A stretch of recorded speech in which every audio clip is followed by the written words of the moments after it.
جو کلین شیو نوجوان ہوتا ہے وہ امرد کے حکم میں ہے، اس پر وہی حکم لگتا ہے جو عورت پہ لگتا ہے. اس کے ساتھ مرد کا اٹھنا بیٹھنا اسی طرح ناجائز ہے جس طرح عورت کے ساتھ. حضرت جنید بغدادی رحمت اللہ تعالیٰ علیہ کے سامنے ایک شخص نے کہا وہ کتنا خوبصورت نوجوان جا رہا ہے، تو آپ فرمانے لگے تو حافظ قرآن نہیں؟ کہا ہاں. فرمانے لگے جا اپنے حفظ کی خیر منا. وہ شخص کہتا ہے میں نے اس بغیر داڑھی والے کلین شیو نوجوان کو بری نظر سے دیکھا، مجھے قرآن پاک ہی بھول گیا، سارا قرآن پاک بھول. اور کتنے سال میں دعائیں کرتا رہا، بیت اللہ کے طواف کرتا رہا، میں یاد بھی کرتا تو نہیں ہوتا. کیسے؟ اب تو ہمارا نعت کہاں بیوٹی پارلر سے ہو کے آتا ہے، ہم کسی اور کو کیا پیغام دیں؟ وہ پیغام، وہ نظام، وہ طریقہ کار جس کا حکم تھا شریعت میں.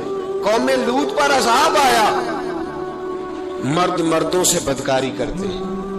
حضرت نوح نے سمجھایا کہ یہ کام درست فطرت کے خلاف ہے، یہ کام درست نہیں. جب انسان یہ کام کرتا ہے تو زمین اور آسمان کانپتے ہیں.